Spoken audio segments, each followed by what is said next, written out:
Thank you, everyone, for joining us today. Without further ado, I'd like to turn it over to Mets President of Baseball Operations, David Stearns. All right, thanks, Ethan. Thanks, everyone, for showing up. I'll start out with a couple of quick thoughts here, and then obviously happy to answer any and all questions. Tremendously disappointing season, not nearly good enough. I think we all know that. We came into this year with, deservedly so, very high expectations, and we didn't come close to meeting them. And I'm keenly aware of that. I'm the architect of the team. I'm responsible for it. I understand how frustrated our fan base is. I understand how frustrated everyone in this building is today, everyone associated with the Mets. And we got to do better. And I'm committed to moving us forward and doing better. We'll have ample time here, I'm sure, to discuss the what and the why. I'll start off up top with a few of my overarching observations. From a roster construction perspective on the run prevention side of the ball, we didn't do a good enough job of fortifying our team when we had injuries midseason. Clearly, that was a point in our season where on the run prevention side of things, we went from a very good team to a team that wasn't good enough to maintain a sizable lead, not only in the division, but in the playoff chase. Our defense wasn't good enough, and that certainly contributed to our pitching challenges. And then offensively, we had a number of players who had really good years, but we failed to score the runs that we needed to score despite those really good years. And so you add all that up, and you get to a team that underachieved greatly. We know that. I certainly know that. And we're going to work really hard to fix that going forward, learn from this, and do a heck of a lot better. So happy to answer any and all questions. Start with Andy. David, this would be a fair question to ask a number of people, but as you're the one that's here speaking to us right now, what could you have personally done differently to prevent these issues that you just described from happening? Yeah, I mean, I either make or delegate every decision that's made here. So you point to a decision that didn't work out, and I'm responsible for it. And so, we have all the resources we need. We have tremendous ownership support. We have tremendous fan support. And clearly we had segments of our team that were not good enough. And that's on me. And are you prepared to say that Carlos will definitely be the manager next year? Yeah, Carlos is coming back next year. Mike. David, how about the coaching staff? Do you think there'll be changes there? We're going to go through an evaluation of our entire coaching staff. We'll do that over the course of coming days to a week, and then we'll make our decisions there. And if you could go back to the trade deadline right now, knowing what you know now, what do you think you would do differently? We don't get redos. We don't get do-overs in this business. But clearly the moves we made at the trade deadline, or at least a subset of those moves, didn't work. And in certain cases made us worse and didn't help us down the stretch. What was the biggest surprise of that, or disappointment? Well, look, I'm not going to – every player we acquired was a true pro, worked their tails off, and did everything in their power to help us. And in a couple cases, it didn't work. And frankly, that too is on me and us. When we bring players in here, we got to set up an environment to allow them to succeed. We take a lot of pride in that. I take a lot of pride in that. And clearly at the deadline, we were unable to do that. Manny? You mentioned just the defensive side, how poorly was played toward the end of the season, especially just who's responsible for that, and just, why did that happen toward the end of the year? Yeah, look, I think it all starts with personnel, and that's my responsibility. We had a roster construction that at periods of the season put us in a position where we were putting suboptimal defenders in certain places. and that's an area where we got to get better. Tony? Just two follow-ups on what's already been asked. One, why is Carlos Mendoza the right person going forward? Yeah, I believe Carlos has all the same traits and assets that I believed in when we hired him 2 years ago. And I think over the course of his tenure here, he has demonstrated that. We had a tough year this year. There's no question. We are all disappointed. We are all frustrated. Mendy as much or more than anyone else. But I still believe he's a very good manager, and I think he's going to demonstrate that. And two, just regarding the trade deadline, I mean, looking back, to what extent do you regret not acquiring a starting pitcher, even if that might have meant giving up a prospect that you clearly didn't want to give up? So I think holistically, as I look at our pitching staff, we needed to do more over the course of the season. That is very clear. What we were faced at the deadline, I think our fan base would actually be perhaps even more upset if we had made some of those moves. But the entirety of our run prevention unit was not good enough this year. Will? Hey, David, going forward, what do you see as the most fixable thing for this club?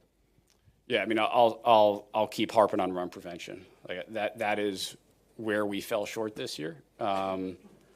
It's where we need to get better. I think we will.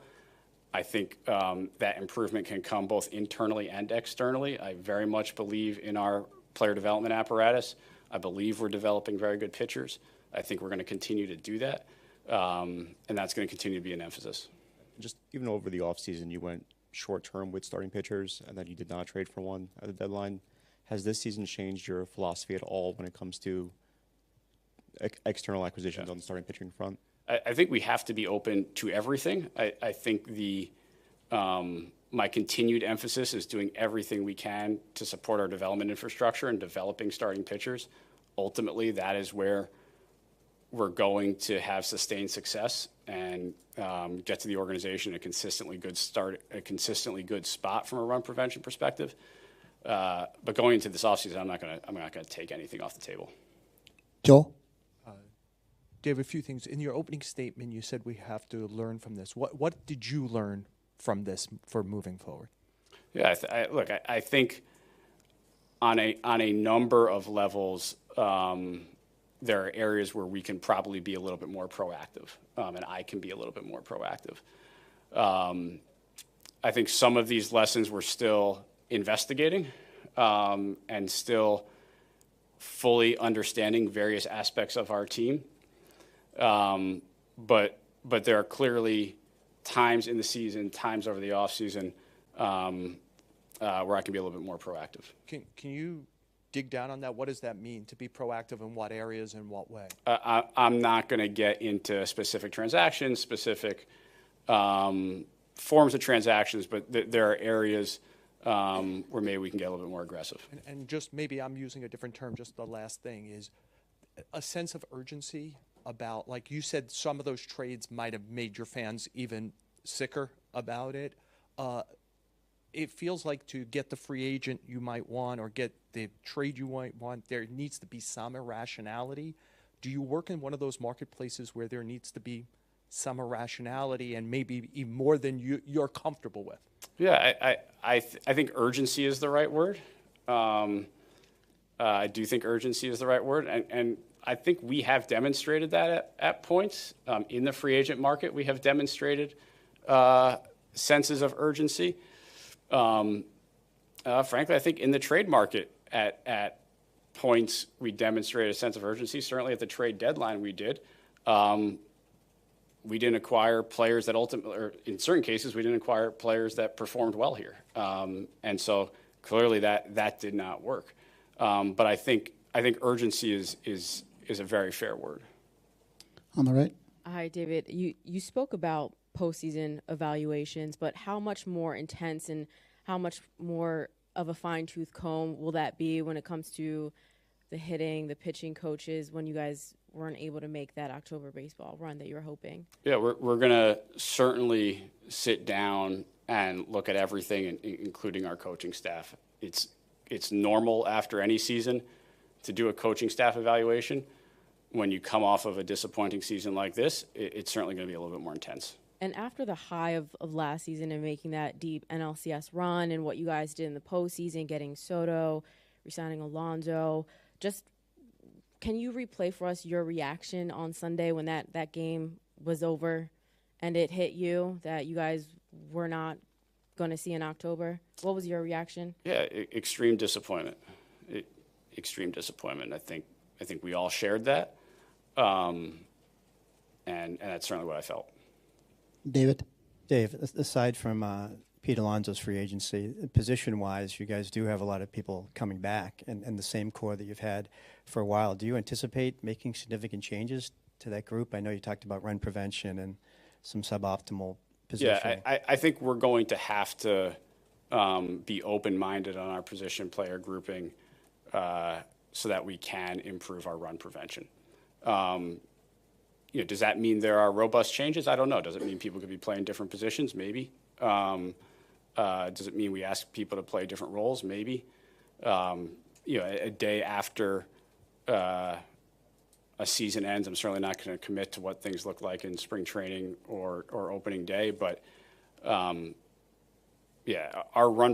say it again. Our run prevention this year was not good enough, and that is both pitching and defense. They go hand in hand, and we need to improve them both.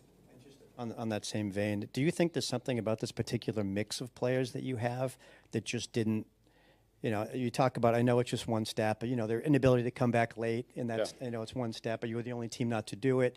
Is there something about the way this team kind of played together during some of its more crucial times? It's a very natural question because of some of those types of stats that are out there. I can tell you my experience in the clubhouse throughout this year is we had guys who cared about each other, who cared about winning, who worked hard. It's very difficult for me to explain how we were 0-70, trailing going into the ninth. I mean, that's an inexplicable stat, and I'm not going to hear him make up an answer for it. Laura? Just with regards to the offense, why do you think they failed to make in-game adjustments, especially towards the end of games? I think there were definitely periods where we would score runs and then maybe have 3-4 innings where we weren't particularly active offensively. I think there were times where pitchers got a little bit sharper. Times where we probably could have made an in-game adjustment to an approach and didn't. And I think that's going to be part of what we talk about, what we assess, and try to improve there. And also, I mean, obviously you guys had to rely on a lot of young talent. I mean, are you concerned at all about how that might affect their development, especially someone like Jonah Tong, who maybe struggled, or Ronnie Mauricio, who didn't really see a lot of playing time?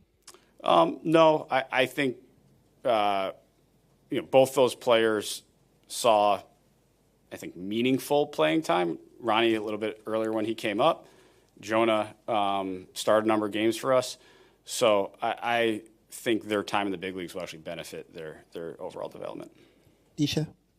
Hey, David, do you believe lack of leadership was an issue this season, either within the clubhouse or on the coaching staff? I don't. I think we have leaders in our clubhouse. I think we had leadership in our clubhouse. I do not think that was a problem. You think then they should have been able to maximize the potential on the roster if there was leadership there? I come at this of we need to create a better roster that fits together better. I think our players worked their tails off. I think they came to the park with the right attitude every single day, and it didn't work. And so I need to take a long, hard look at our roster. Jorge?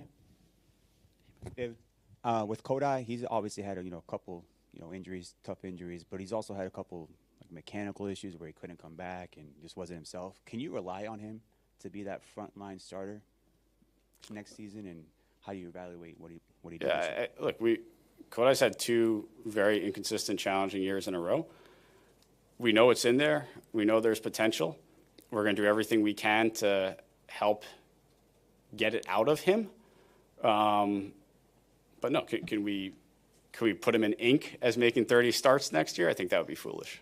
And for Cisco Alvarez, does he need like some kind of surgery or operation? He'll need surgery to repair his ligament. He's going to have that in the coming days. John?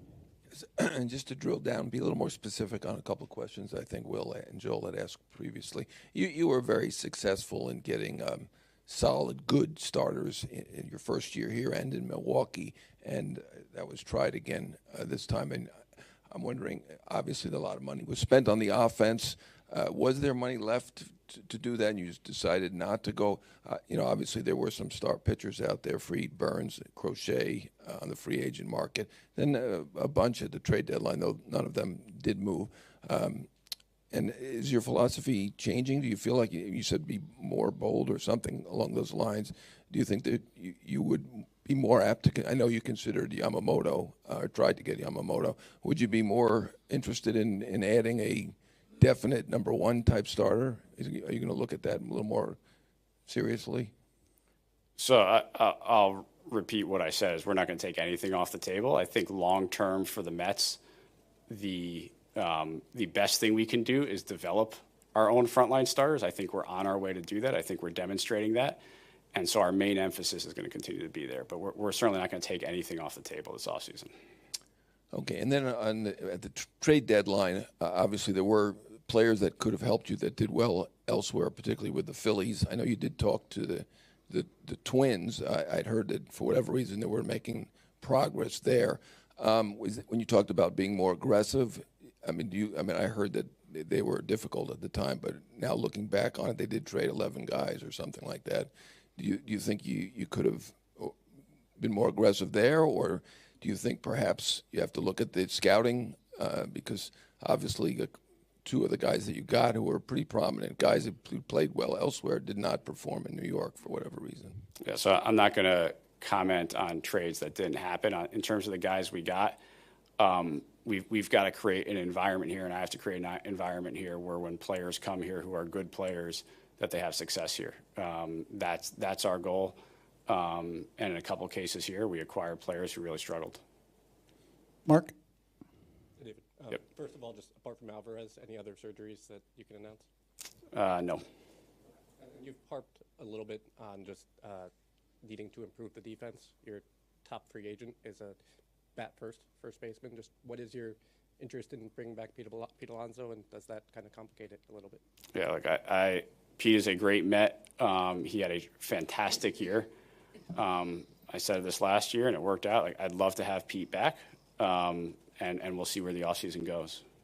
Do you see him as a first baseman, or would he be a DH option for you? Look, I think how the exact roster construction hypothetically fills out, we'll deal with that as we get into the offseason. Andy? David, I remember in spring training, yourself and other people in your leadership group felt really good about your starting pitching. Thought it was maybe better than the outside expectations were on it. Do you think that you guys misevaluated something about it that you could then tweak in your evaluation process going forward? Or, was it, hey, Canning got hurt, Senga didn't give you what you thought? What I'm asking is, were you wrong to begin with on that, or did just things then happen? I think it's a combination. I think, yeah, we were hit by injuries, but every club is hit by injuries, and we have to be able to have sufficient pitching depth to overcome that. And clearly, when we got hit by injuries in the middle of the season, we did not have the depth to overcome that. And just on the defensive side of run prevention, obviously you look at the Brewers, you see a team that's very versatile, athletic, catches the ball. That's clearly a priority of yours. You inherited a roster here like anyone would coming into a job.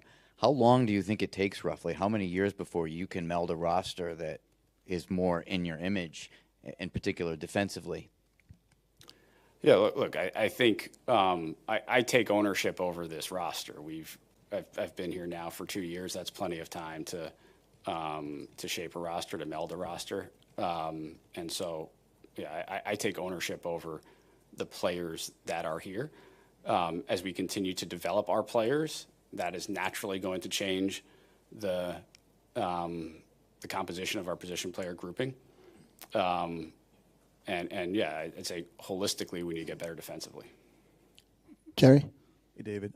Two questions. How much does this erase at all the progress you guys seem to make organizationally last year with that run? And are you worried about a carryover effect next year for anybody who returns?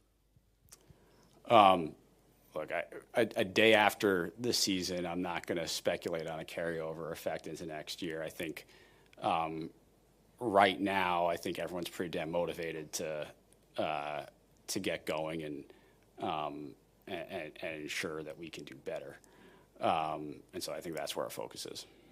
And this team, regular season-wise, is 8 games over 500 in the last 3 years, with a lot of highs, a lot of lows. How do you judge the ceiling for this core? How do I judge? I'm sorry? The ceiling for the core players you've got. We have very good to elite core players who at times have played at a very high level. And a year ago had a very good season together. And so I think the ceiling remains high. Tony? I think most of the industry probably expects Edwin Díaz to opt out of his contract. Assuming that happens, just what is your appetite to bring or to allocate significant dollars to a reliever like that? I think rather than speculating on what Edwin might do, I think we'll let him make that decision, and then I can comment. Tim? Your 2 years, your 2 years here, you've had more or less a set plan at DH with Martinez and then the platoon this year. Do you plan to keep that more open next year? Or would you like to have a set guy as your DH? I don't think I have a preference. I think we're going to evaluate the market as a whole and see how we can best put together our position player grouping. Mike? David, understood that every team would love to have 4 or 5 starters who throw 180 innings and stay healthy all year long and pitch well. But from an organizational standpoint, philosophy, from what you guys can build or control, coming off of this, do you feel like you maybe need to ask more of your starters in terms of build a staff that you can ask more of and ask more of them to get deeper in the game, deeper in games rather than be quick to protect them or pull them for relievers? We need more innings out of our starting staff. There's no question about that. I think, we were on the edge for the first 2.5 months this year where we were getting 5+ innings per start pretty consistently. And that worked because it was happening every night. The minute you then get your 2 1/3 innings start, you get into trouble. And so that got us into trouble this year when we stopped getting the consistent 5+ inning starts, and occasionally there was the really short start, and then the next start was 5 1/3 innings. That gets you into trouble. Will? David, you talked about how you should have been a little bit more proactive at times. Why weren't you? What stopped you from being more proactive? Yeah, look, I think we are making the best decisions we possibly can with the information we have at the moment. And so, I made the best judgments I did. Clearly, some of them didn't work out, and now we try to learn and move forward. Peter? How do you envision the roles of McLean and Sproat and Tong going into next season right now? But all 3 of those guys, I think, demonstrated that they can pitch at the major league level. At various points, all 3 of them pitched very well at the major league level. We'll see what our roster looks like when we get to Port St. Lucie. But I would certainly expect all 3 to have a role in the major leagues at some point next year. Don't know exactly when, but I think those guys should be really proud of what they accomplished this year. Joel? 2 things. One is kind of a piggyback on that. How tough of a navigation system is it when you don't have clear feel for, like, some of the position guys who are close, Benj, Jet Williams, etc., and some of the pitchers, putting together the roster as far as making sure you want to leave space for them to come maybe, but you got to win next year, especially after this year? I think incorporating young players into the mix is part of winning, and part of winning consistently. So we can't shy away from doing that. The second thing is, last year at this time, obviously, your team was coming off of a high, and a lot of faith had been built in your administration for this. It feels like a lot of that has been lost. Do you feel that, and do you feel any of it from the owner of the team, from Steve Cohn? I think Steve expects excellence from our organization, and we did not display excellence this year, and we got to do better. Do you feel any lost faith in him from him? No, I do not. Andrew? That was perhaps similar to my question. Obviously, you have a lot of money coming off the books for next year. What was the message from Steve about how you can approach this offseason going into 2026? Look, I think a day after the season, we haven't had in-depth discussions on how we're going to approach this offseason. John? Yeah, when you were asked before about the 3 rookie starters, you kind of put them all in the same basket. At least that's the way I read it. At this point, wouldn't you consider McLean to be a starter for next year's team? I mean, he certainly looked pretty good. Yeah, Nolan had a tremendous run for us. I'm not going to sit here and map out our starting rotation for next year, but I would expect Nolan is going to play a big part in our team next year. Mark? Hi, David. Last year in spring training, Steve said that ticket sales lag performance. So last year, after the tremendous performance, your sales went up. You mentioned in your opening you sensed the fan base's frustration. How much will that be a factor in 2 potential free agents being fan favorites in Pete and Edwin to maybe overlook budgetary constraints, but to reassure the fan base that you guys are still on the same page? Whenever we're talking about departing free agents or players who were with us who are then free agents, it's always the holistic package of what that player brings to an organization. It's what he means to the team on the field, what that player means to the community, what that player means to the fan base. That is always part of the decision-making process, and I imagine it will be again this offseason. And then second question was, you mentioned getting better on the defensive side of the ball. The fact that you have essentially 3 third basemen between Mauricio, Beatty, and Vientos. You know, Vientos and Beatty have shown they can handle the bat, and then you can even throw in Luis Angel Acuña in that mix. How difficult was it, trying to get them in, but you like the versatility? How much will that factor into looking at the roster construction next season?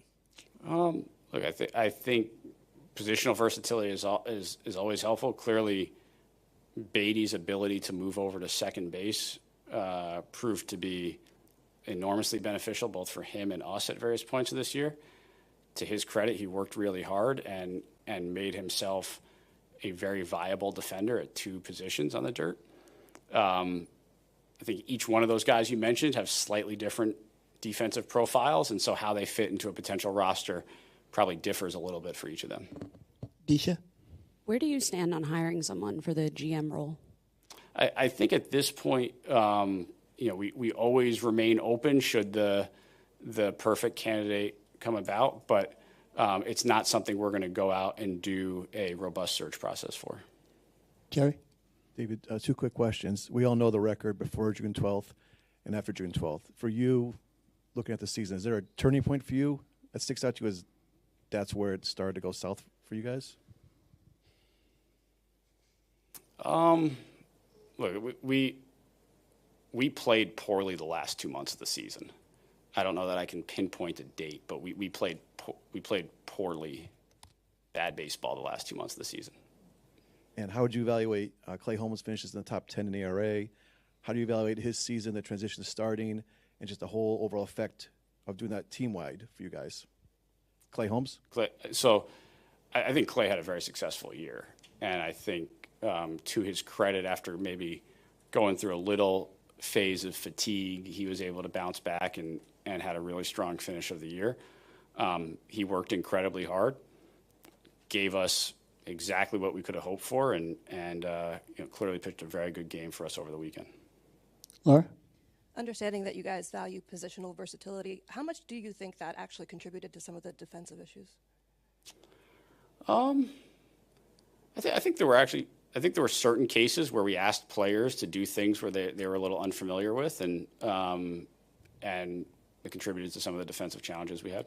Would that change your philosophy at all, or do you still feel like that's an important thing to have? I do think positional versatility is important to have. I think it makes managing a game for a manager a little bit easier, and certainly makes constructing a roster a little bit easier. Mike?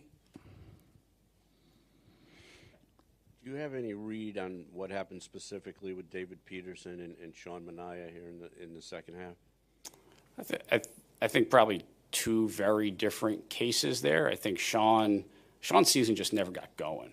I mean, Sean had an injury in camp, never got into a routine, had some